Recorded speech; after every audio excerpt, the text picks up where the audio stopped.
Hai semuanya, balik lagi sama Calon Sarjana. Secara sejarah, manusia pada zaman itu cuma tahu cara berburu dan juga pakai kapak batu. Tapi struktur raksasa ini berdiri dengan presisi tinggi yang harusnya mustahil ya bisa dibangun pada zaman itu. Mau tau nggak ada apa aja? Hai, aku Jinny, kita bahas. Nomor 9. Kotak hitam misterius di Mesir. Guys, Mesir itu nggak identik sama piramida aja loh. Soalnya di bawah tanah Saqqara ada sebuah labirin kuno bernama Saqqara Serapeum yang ditemuin pertama kali sama arkeolog Prancis yaitu Auguste Mariette pada tahun 1851. Dan begitu dibuka, isinya benar-benar bikin merinding. Ada 24 kotak batu granit hitam raksasa dengan berat masing-masing sekitar 70 ton dan tutupnya doang aja nih udah 30 ton sendiri.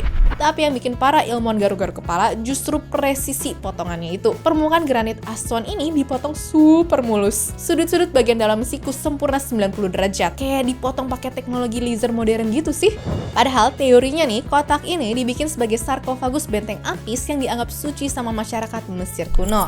Tapi anehnya waktu dibuka pertama kali, sebagian besar kotak itu malah kosong melompong. Iya guys, cuma ditemuin secuil tulang sama jimat di beberapa kotaknya itu dong. Terus mumi bantengnya pada kemana dong?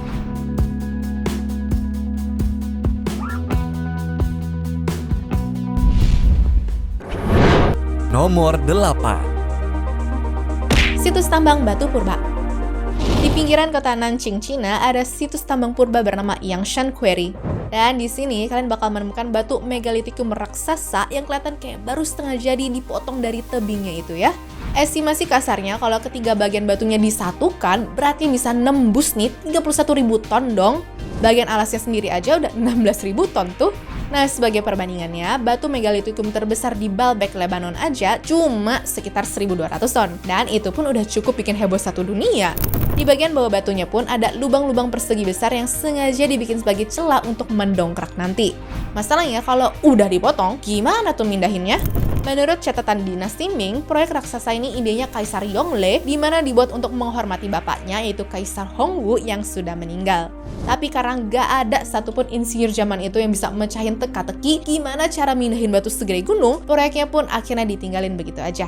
Dan sampai detik ini batu raksasa itu masih nempel di tebingnya sembari menunggu dipindahin yang nggak pernah datang ya guys.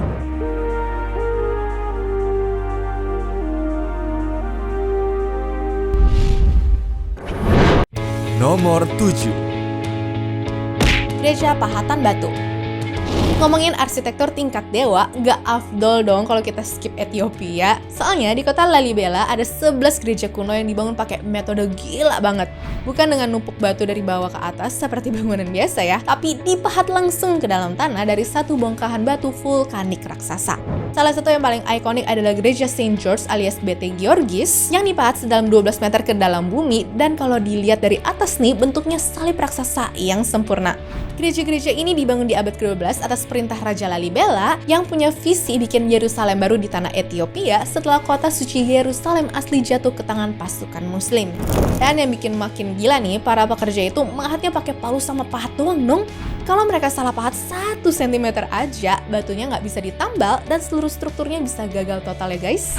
Makanya saking nggak masuk akalnya, legenda lokal aja sampai percaya kalau proyek ini tuh dibantu sama pasukan malaikat yang turun di malam hari waktu para pekerjanya udah pada tidur. Namun bener atau enggaknya kita nggak bisa bilang ya.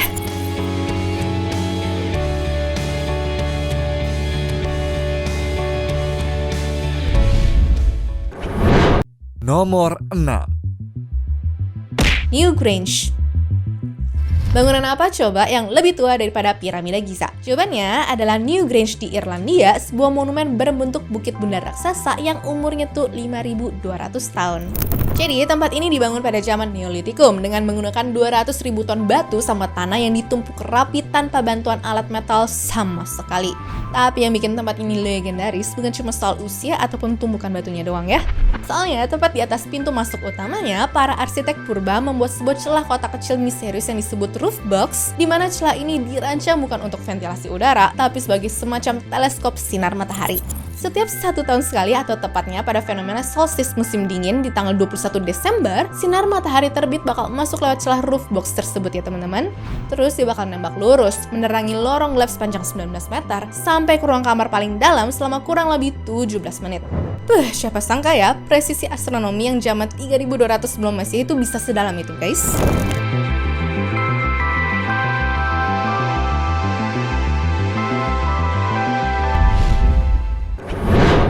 Nomor 5. Gerbang singa di Yunani.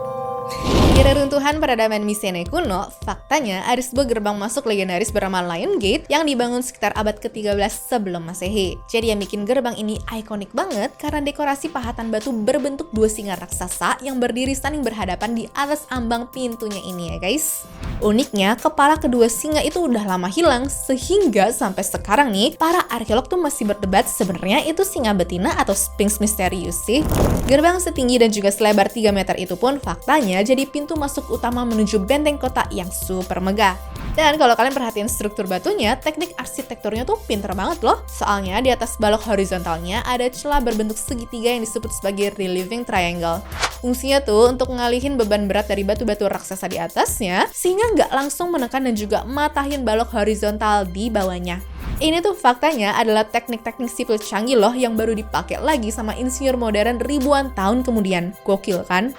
Makanya jangan heran ya kalau orang-orang Yunani kuno pada percaya kalau benteng ini dibangun sama raksasa bermata satu yang bernama Cyclops, teman-teman.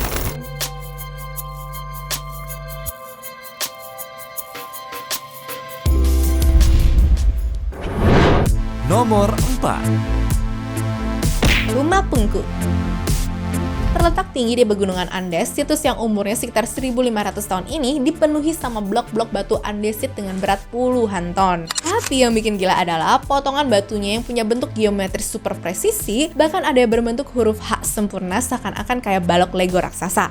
Potongan permukaan batu di Rumah Pungku ini pun benar-benar lurus, halus, dan sudut-sudut bagian dalamnya tepat siku 90 derajat. Gak masuk akal kan? Ditambah lagi nih, ada lubang-lubang bor kecil sama garis parit lurus yang rapi banget di sepanjang batunya. Mustahil deh seharusnya potongan sepresisi ini dibuat di zaman yang masyarakatnya tuh cuma punya alat batu serta tembaga doang, ya nggak sih? Batu-batu raksasa ini juga dulunya disusun untuk saling ngunci satu sama lain tanpa pakai semen ataupun mortar sama sekali. Dan yang lebih ngeri lagi nih guys, situs ini diperkirakan ditinggalin secara mendadak tanpa ada catatan tertulis sama sekali kenapa.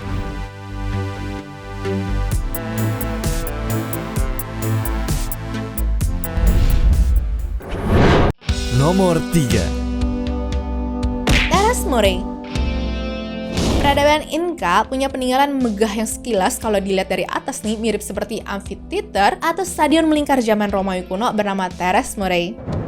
Tapi jangan salah, tempat ini fungsinya sama sekali bukan untuk nonton pertunjukan ataupun ritual keagamaan ya, mainkan sebuah laboratorium pertanian raksasa yang super jenius. Jadi, teras-teras batu ini berbentuk lingkaran itu punya kedalaman total mencapai 100 meter lebih dong, dan tiap levelnya punya iklim sama sistem irigasi yang berbeda-beda guys. Perbedaan suhu antara teras paling atas sama yang paling bawah aja nih bisa mencapai 15 derajat Celcius. Dan lewat perbedaan suhu yang drastis ini, para ilmuwan pertanian Inca kuno bisa mensimulasikan berbagai jenis iklim yang ada di wilayah kekaisaran mereka di dalam satu tempat doang. Bisa nanam jagung, kentang, atau koka dari daerah pesisir yang hangat hingga daerah hutan tropis, biar semuanya tuh tumbuh subur di wilayah pegunungan yang dingin ini ya. Dan sistem drainase bawah tanahnya tuh juga gila sih guys. Kenapa sih? Karena bisa bikin tempat ini gak pernah kebanjiran walau diguyur hujan deras khas Andes selama berbulan-bulan. Bener-bener ya, suku Inca tuh udah ngerti konsep climate engineering jauh sebelum manusia modern punya istilahnya guys.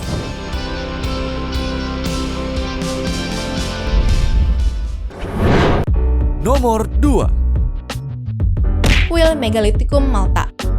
Di sebuah pulau kecil di tengah laut Mediterania bernama Malta, ada struktur bangunan bebas berdiri tertua yang pernah ditemukan di muka bumi. Kuil-kuil Megalithicum raksasa seperti Gantija, Hagar Kim, dan Majra ini dibangun antara tahun 3600 sebelum Masehi hingga 2500 sebelum Masehi. Dimana artinya kuil-kuil batu ini tuh jauh lebih tua daripada piramida Mesir dan bahkan nih lebih tua daripada Stonehenge di Inggris loh.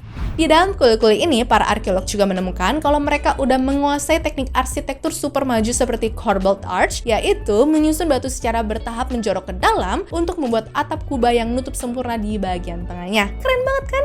Artefak yang ditemukan pun gak kalah misterius, mulai dari pecahan tembikar, sisa tulang hewan kurban, sampai patung-patung perempuan berbadan subur yang diduga sebagai pemujaan Dewi Kesuburan.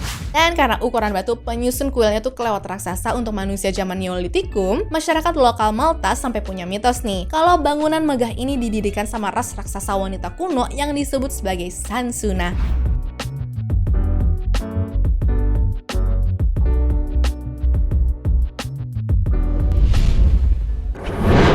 Nomor 1. Kubur batu di Eropa dan Jepang. Buat yang belum tahu, dolmen ini adalah struktur kubur batu atau meja megalitikum purba yang bentuknya tuh simple banget. Strukturnya cuma terdiri dari beberapa batu besar yang didirikan tegak sebagai kaki penopang, lalu nih di bagian atasnya ditutup sama satu bongkahan batu pipi raksasa seberat belasan hingga puluhan ton.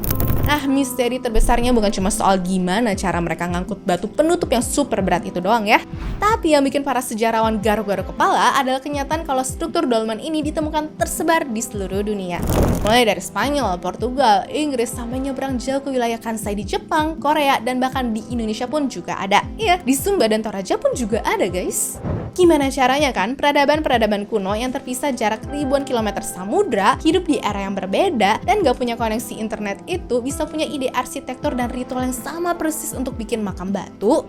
Dan yang lebih bikin merinding lagi, beberapa dolmen di Korea sama Indonesia posisinya tuh selalu menghadap arah astronomis tertentu. Contohnya nih seperti titik mataharinya tuh terbit di hari tertentu. Ini kebetulan atau peradaban kuno tuh sebenarnya udah saling komunikasi pakai cara yang kita belum pahami ya.